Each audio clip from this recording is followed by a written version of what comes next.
अगर आप भी reality TV show big boss को फॉलो करते हैं या बिग बॉस सीरियल को देखते हैं तो आपने बिग बॉस की सबसे सेंसेशनल कंटेस्टेंट जिग्ना वोरा के बारे में तो सुना ही होगा। हाल ही में बिग बॉस हाउस के अंदर से की गई उनकी प्रेस कॉन्फ्रेंस को भी सुना होगा, जिसमें जिग्ना वोरा ने स्ट्रांगली बेबाकी से मीडिया के सवालों के ना सिर्फ जवाब दिए बल्कि मीडिया से भी कुछ सवाल पूछे, क्योंकि जिग्ना वोरा एक बहुत ही जानी मानी मुंबई की क्राइम जर्नलिस्ट रह चुकी हैं और उनकी जिंदगी में एक ऐसा भूचाल आया जिसकी वजह से उनका करियर बिल्कुल तबाह होके रह गया। इन्होंने क्राइम जर्नलिज्म में 2000 के दौर में अपनी एक बहुत बड़ी पहचान बनाई। मुंबई में उस टाइम पर जो भी क्राइम होता था, उस क्राइम के होने के बाद जो सबसे पहली खबर पहुंचती थी वो पहुंचती थी जिग्ना वोरा के पास। इतने स्ट्रॉन्ग थे जिग्ना वोरा के, किसी भी क्राइम से रिलेटेड पहली न्यूज होती, पहला आर्टिकल होता तो वो जिग्ना वोरा ही पब्लिश करती थी। तो इस तरह से जिग्ना वोरा उस टाइम पर अपने करियर के पीक पर थी और उस टाइम पर जर्नलिज्म में उनके जैसा सभी बनना चाहते थे। तो आखिर ऐसा क्या हुआ जिग्ना वोरा की लाइफ में? जिग्ना वोरा का इतना सेंसेशनल और इतना ब्राइट करियर एक ताश के पत्ते की तरह ढह गया।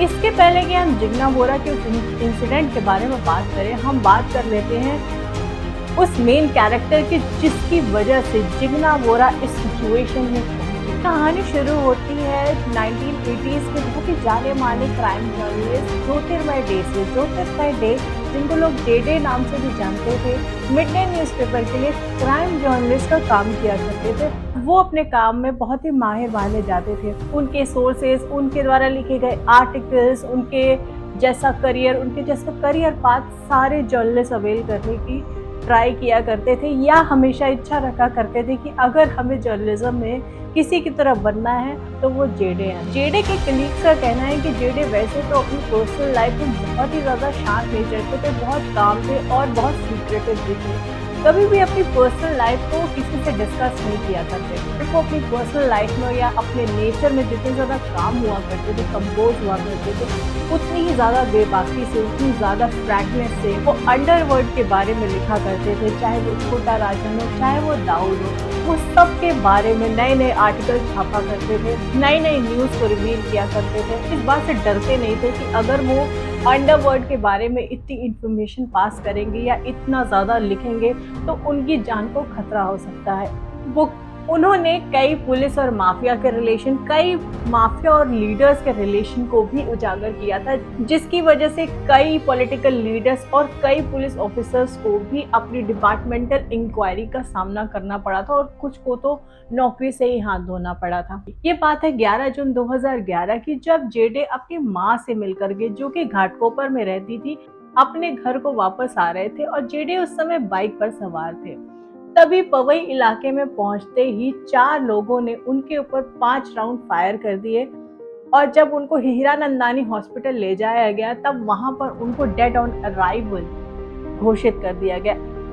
अब जेडे जैसे जर्नलिस्ट जो क्राइम रिपोर्टिंग में अपने पीक पर थे, उनके मर्डर की बात सुनकर पूरा मीडिया हिल गया और ये न्यूज एक सेंसेशन बन गई कि एक क्राइम रिपोर्टर जो अपने करियर के पीक पर था और इस बेबाकी से अंडरवर्ल्ड के बारे में लिखा करता था कि वो डे लाइट में ही गोली मार दी गई। और बहुत से लोगों ने यह कयास लगाए जेडे के मर्डर के पीछे अंडरवर्ल्ड का हाथ हो सकता है। अब यहाँ पर पुलिस ने अपनी इनिशियल इन्वेस्टिगेशन शुरू की। पुलिस को पहले तो कोई क्लू नहीं मिले, बट धीरे धीरे जब पुलिस इस केस में आगे बढ़ती गई तो उन्हें वहां पर पवई एरिया की एक सीसीटीवी फुटेज मिली, जहां पर उन्होंने ये देखा कि जेडे जब घाटकोपर से अपने घर वापस आ रहे थे, उनका पीछा बाइक से 4 लोग कर रहे थे और उस बाइक के पीछे पुलिस भी उन 4 लोगों को फॉलो कर रही थी, जो लगातार, जो ब्लैक कलर की थी और लगातार उन बाइक पर जो बैठे हुए थे उनके साथ चल रही थी।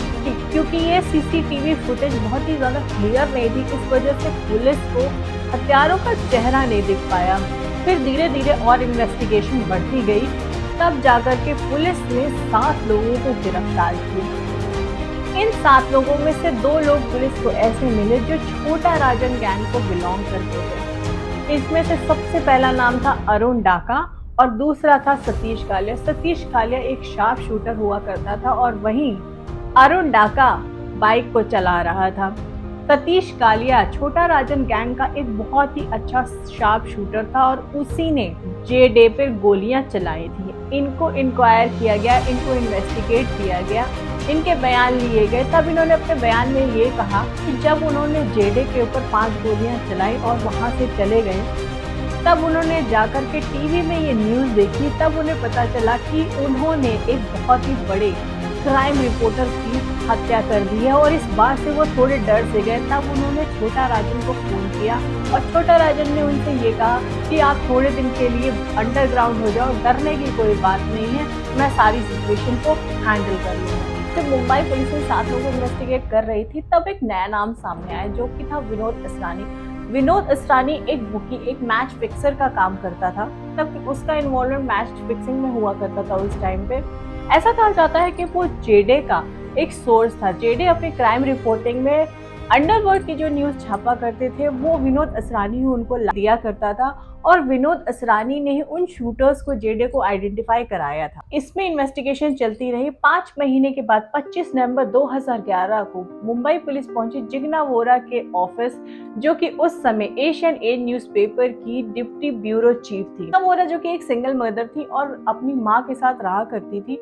ऐसा कहा जाता है कि जे.डे और जिग्ना वोरा के बीच में बहुत सारी प्रोफेशनल राइवलरी चलती थी, क्योंकि दोनों ही क्राइम जर्नलिस्ट है, इसलिए उनके बीच में टसल्स ही हमेशा चला करती थी। जिग्ना वोरा पर यह ब्लेम लगाया गया था कि उनके छोटा राजन से कांटेक्ट है। छोटा राजन को जे.डे के मर्डर के लिए जिग्ना वोरा ने भड़काया है और उनके बहुत सारे ऑफिस के कलीग्स ने ये बयान भी दिए थे कि जिग्ना वोरा और जे.डे के बीच में हमेशा ही राइवलरी रही है। और इस राइवलरी का सबसे बड़ा रीजन ये था कि जे.डे जब भी जिग्ना वोरा के सोर्स से बात किया करते थे तो जिग्ना वोरा को ये पसंद नहीं आता था और जिग्ना वोरा जे.डे को हमेशा सोर्सेस से दूर रहने के लिए कहा करती थी। और उनके कुलीग्स का यहाँ तक कहना था कि जिग्ना वोरा ने थ्रेटनिंग मैसेजेस भी जे.डे को भेजे थे। मुंबई पुलिस ने जब पहली बार अपनी चार्जशीट फाइल की तो उसमें उन्होंने 12 लोगों के नाम तो डाले, लेकिन उसमें जिग्ना वोरा का कहीं नाम नहीं था। मगर ये इन्वेस्टिगेशन जिग्ना वोरा के ऊपर चलती रही। तो जब उनके कॉल रिकॉर्ड को खंगाला तब ये पता चला कि जिग्ना वोरा की छोटा राजन से कई बार बात हुई है और